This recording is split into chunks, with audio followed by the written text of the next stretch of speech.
year with 70 home runs.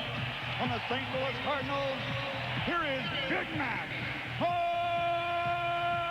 McGwire.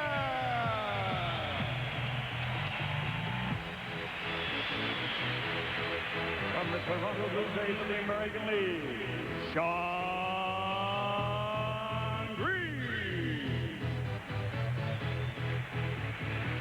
Representing the Chicago Cubs of the National League, the Major League current home run leader, the man, Sammy. Sosa. And your final batter from the Seattle Mariners of the American League, the defending Home Run Derby champion, Griffey.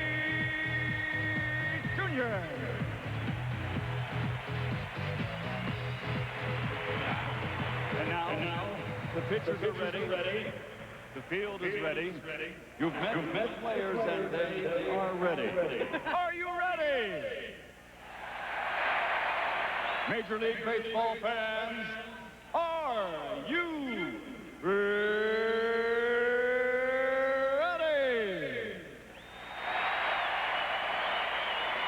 For the thousands in attendance here at Fenway Park and the millions watching around the world, ladies and gentlemen,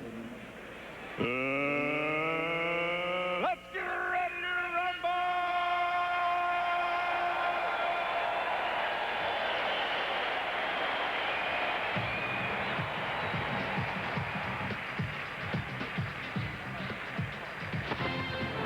Guys, touch gloves and come out swinging. Speaking of which, he is the 25 from Larry Walker to lead off. ESPN's presentation of the Central. Please give a friendly Fenway welcome to Hall of Famer Hank Aaron, Mr. Bob Walls of Century 21, and Bernie Carbo. Hey, Bernie, good catch.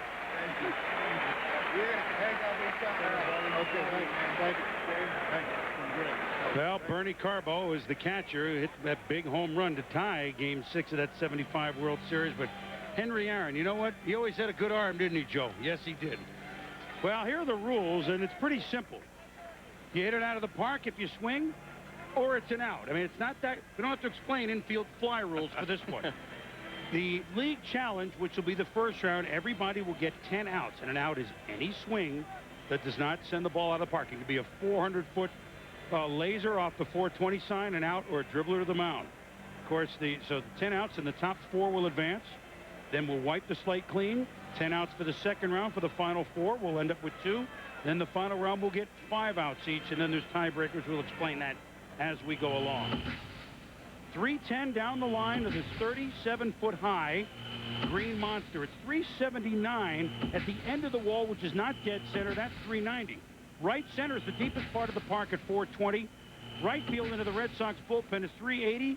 It's about 360 there in the corner, then really shortens up to 302 and down what we call Pesky's pole for a longtime Red Sox player and coach here, Johnny Pesky.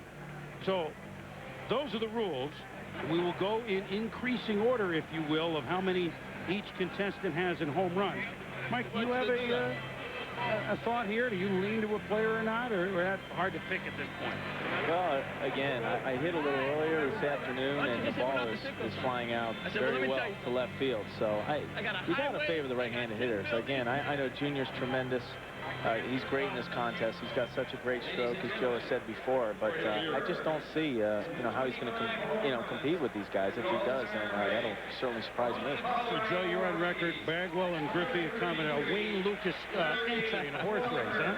Well, because of the overbearing advantage to the right-handed hitters, I have to pick a right-hander, but you can't go against the current champion. See where he's at. Yeah. Maybe if Junior starts flipping them to the opposite field. Yeah, but that's kind of hard to do in a home run hitting contest. They may laugh at him on the field, the players. Well, here's to lead it off, if you will, is Larry Walker in his 10th year with the Colorado Rockies.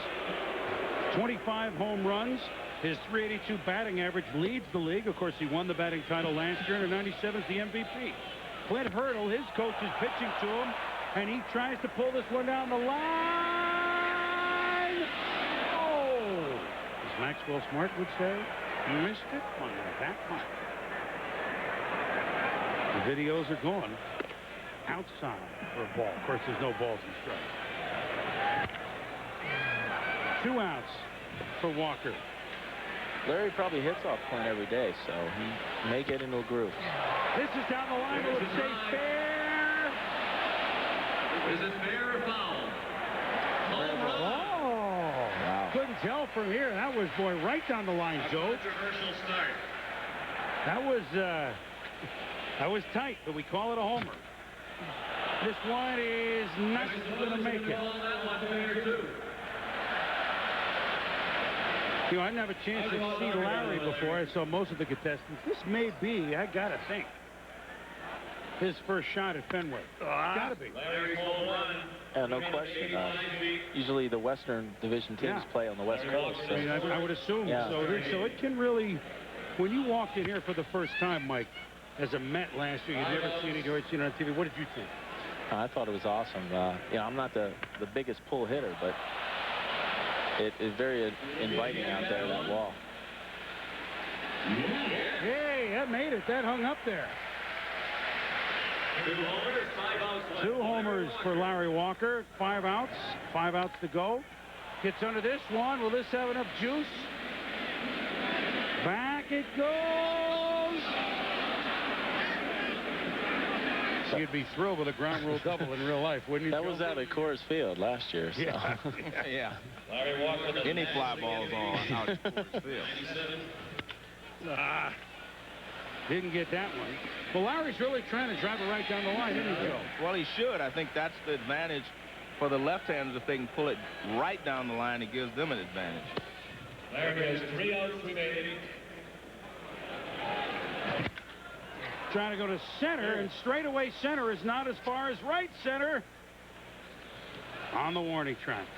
You don't like to be labeled a player with warning track power, do you? No, you better get in the weight room very quickly. Well, let's go back to the line. For the 4-time Gold Glove Award winner. Larry Walker from Maple Ridge, British Columbia. A high school hockey teammate of longtime Boston Bruin Cam Neely. Larry Walker with 2 home runs. Not what he wanted to do, but, you know, first trip to Fenway. Let's go down to Stuart Scott. Stu? Larry, it's not quite the thin air of Coors Field. How'd you feel? Oh, I knew it was a little. Hey, Peter.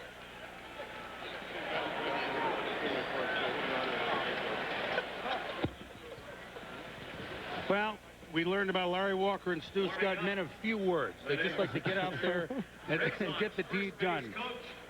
Well, let's see if we can judge whether this was fair or foul. Oh. I think it might have been fair. I really do. I mean, it looked like Dave appreciates all of you Fenway it was on the left side of the pole. Now you flip a coin on that one. Yeah. So the pride of the Red Sox will lead off for the American League. Nomar Garciaparra, and we return. All right, well, one lucky fan may be leaving here tonight with $1 million. That's if somebody can hit the $1 million signs located around Fenway Park. One's in center field, one's in right field, one's in left field, and the one attached to pesky pole in front of me on the right field roof is 302 feet away, about 54 feet high, and Larry Walker came awfully close. Now, the fan does not know if he or she is in line for the $1 million. That seat has been predetermined, and it could be the one that you're sitting in, Chris. Back to you. But that wouldn't be rigged at all. That wouldn't draw anybody's ire. Hey, Joe, you think Rich is old enough to remember the drifters up on the roof? Probably not. Well, here's everybody on their feet for a greeting for the starting shortstop for the American League, Nomar Garciaparra, who's missed the last week with a little injury here for the Sox, but he said, I want to put on a show and do the best I can. Look at the smile.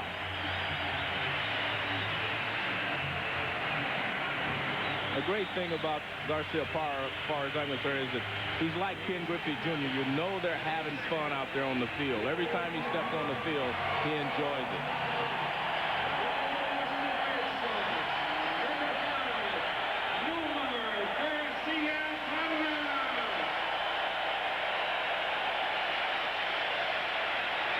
Well, they just love him here. Second in MVP voting a year ago. Rookie of the year before that. He led the American League with 209 hits. Had 8 home runs in the first 3 games of that divisional series against Cleveland last year. Nomar, though, with injury and really pitching around him in the lineup this year, has just, at the break, 14 home runs. And unfortunately, a lot of pressure on him performing in front of the home crowd with that kind of a welcome. However, he is not going to change his stroke. This is home for him. That will relieve a lot of the pressure right there, that first one, getting the first one. What's the matter with him? Oh, I know. That's an out. The man from Bellflower, California, first-round pick of the Sox. Played ball at Georgia Tech. Hits this one in the sky to center, and that's not going to find any juice. What a throw for the young kids out there shagging the flies, huh? That's awesome. You got to be careful with some of these guys. There's some bullets traveling. Here's a bullet down the line. No more hits here every day. So, you know, he's got a good feel for this ballpark. He sees the ball probably very well here. This one is back. Gone. Ouch. Overland, down street, and toward the Massachusetts Turnpike. You get under this too much, this is a rainmaker. Not even a wall scraper. Dave Joust, the first base coach of the Red Sox, is doing the pitching. And that makes a lot of difference. Last year, McGwire didn't feel like, you know, the guy was throwing him or was afraid to hit him, and he didn't throw enough balls in. So I think a lot of guys brought their own batting practice pitchers with them this year.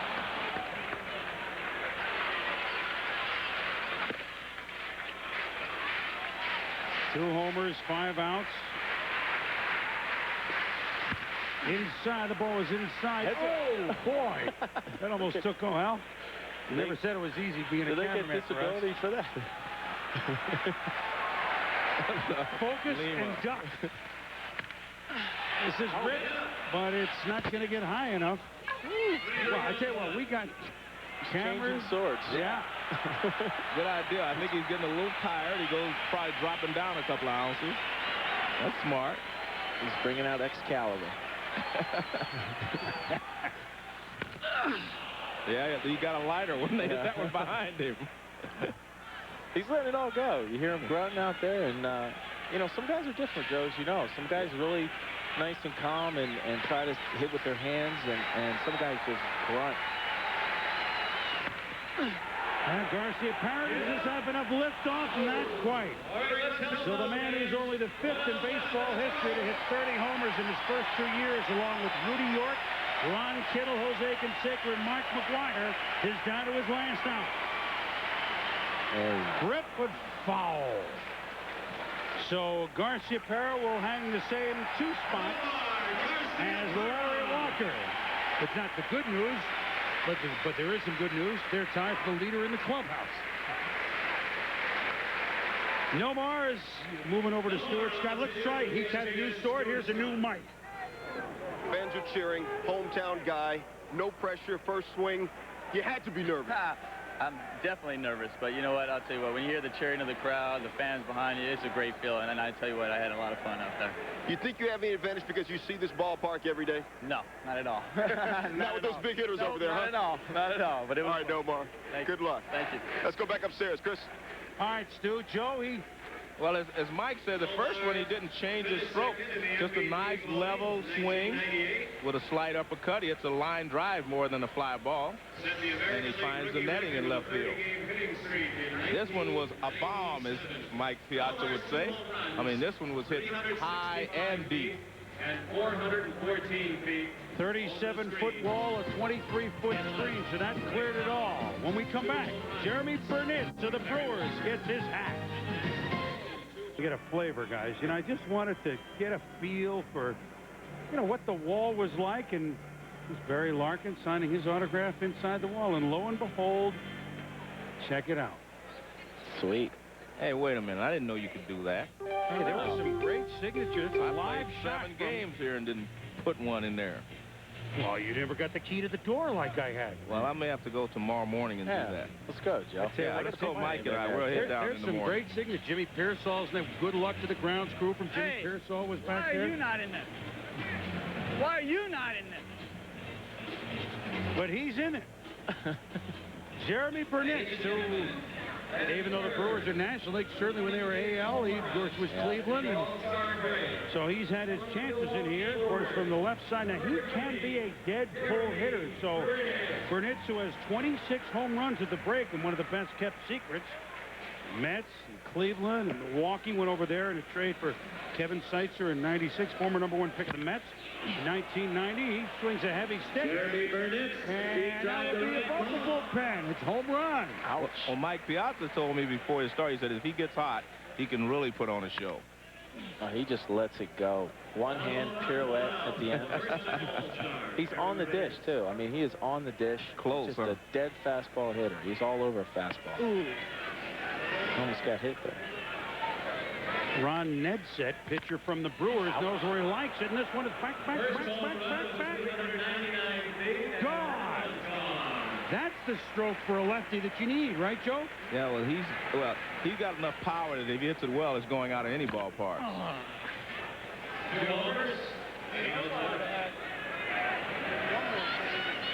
He's taking his time. It looks good. Ouch. Will that curl around the pole? Yes, that's it. Oh, yeah? A little help there. Man, you're the man. You're the man. Wow. He's giving his batting practice pitcher a little pep talk. That wall's only, what, about 4 feet, Joe? That looked like, well, hey, so what? We're here to see homers. Pitching to Jeromy Burnitz as the Brewers coach. 3-3.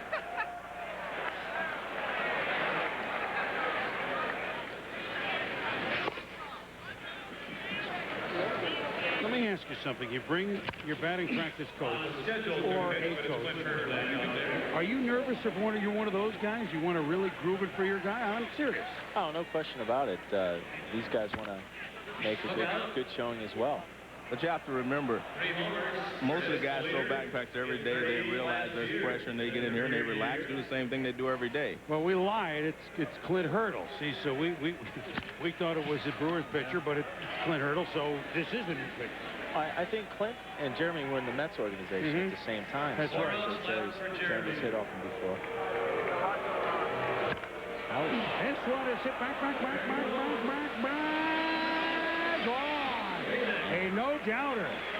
Right beneath the retired Red Sox numbers for his 4th home run. No one has ever hit a ball on the roof out there in right field. Does this stay fair? Fair ball. Oh, yeah. Sammy's saying, hey, Jeromy, what are these 5 homers? He's got the stroke down. Think about Jeromy, too. He turns around the center. He doesn't go out to get the ball, lets the ball come to him, and just really uses his hips, and that's why he doesn't really get fooled a lot on pitches. You know, he is one of the hardest swingers. I mean, he doesn't get up there and take the smooth junior thing. Manager Phil Garner calls him Hurricane Burnitz because he's so violent, right? I mean, that's a real hack up there. Well, if you're going to swing like that, like I said, the important thing is you can't go out quick. You have to stay back and turn around yourself. And you can swing as hard as you want as long as your head's not moving. Well, does this move? Oh, yeah. Good thing Smash Mouth cleared out over there, Joe. Smash Mouth might have been smashed. That's pretty good poke right there. His 6th home run.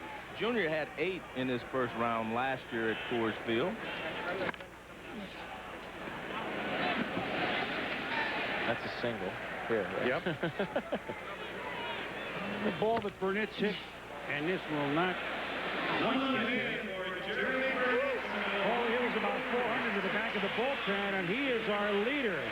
A lefty who has jumped out and taken the lead here with 6 home runs. Let's go down to Stuart Scott. Stu? Jeromy, you obviously didn't hear the handicap. Lefties are not supposed to have an advantage. You tripled the first 2 guys. Yeah, I'll be honest with you, I can't even believe that I'm hitting in the same group with these guys. It's unreal. I'm so happy to be here. Were you nervous out there at all? Yeah, I'm quaking. I'm still quaking in my boots right now. And now you guys got me up on the screen here, so I'm a little nervous.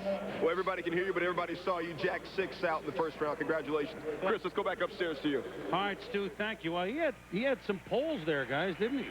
Well, you see what Mike was talking about. He just kind of rotates on his axis, as they say. You know, he just turns his hips and his arms flow through the swing. And watch his hips. The first thing they clear first, see, and then he just lets his arms fly through the hitting zone. And as Mike said, he got a little pirouette there going. Nancy Kerrigan. Nancy Kerrigan. Of course, later on in this first round, Mark McGwire, Sammy Sosa on center stage. We'll be back to the Fens. And from my home state, from Killingworth, Connecticut, Jeff Bagwell, actually born in a hospital in Boston, played ball at the University of Hartford, was a Red Sox big-time prospect in 1990, and then when the Red Sox had a chance to get in the postseason at the end of August, they traded Double-A player Jeff Bagwell from the New Britain Red Sox for veteran reliever Larry Anderson. Anderson helped down the stretch. And they had Mo Vaughn to play first base later on, but I would say Bagwell's going on for a pretty good career. So it's a thrill for him because he's playing here as a major leaguer in Fenway, Joe, for the first time in a place where he might have played for 10 years. Isn't that odd how that works? Well, the interesting thing is that, remember, he was a third baseman originally, and they had Wade Boggs, so there was definitely no place for him to play here in Boston at that time. So that's why the trade wasn't really as bad as it may appear now. There's the stroke. Back. It's in the screen. You hear me? He says, I got one. That's the important thing. You have to get the first one. That's his teammate, Jose Lima. That's a big hurdle. Take it from me. You can hear him grinding the bat there with his hand. Yeah, listen to that. Wow. About something being squeaky clean. I may have to call timeout, man. This is one of my picks. Sends this one to left field. This is heading for the screen as well. Well, I need him to hit at least 2 more this round. Mike Hampton, his teammate, enjoying 2 homers for Bags. Right, because in the tiebreak, if you have more regular season home runs, and it came down to him or Burnitz, he would go. Yeah, he has more home runs than Burnitz. 1 more, big boy. Man, there must be something riding on this, Joe, man, I'll tell you. No, but I've picked the winner the last few years. And I have to go with Bagwell this year, along with Griffey, of course. There we go. Oh, no. Back. Not enough. A little off the end. Settle down. 5 homers, 1 out to go for Jeff Bagwell of the Stros. Did it get up enough? Does it hold up enough? Almost. Jeff Bagwell, one-time Red Sox farmhand, ends up with 5 home runs. He has come home, and now he's home with Stuart Scott. Stu? Jeff, if you were to script it, you couldn't script it any better. Hometown kid, the team that drafted you. You always thought you'd be hitting homers in this ballpark. Probably not like this, huh? No, I didn't quite envision this, but this is great. Just a pleasure.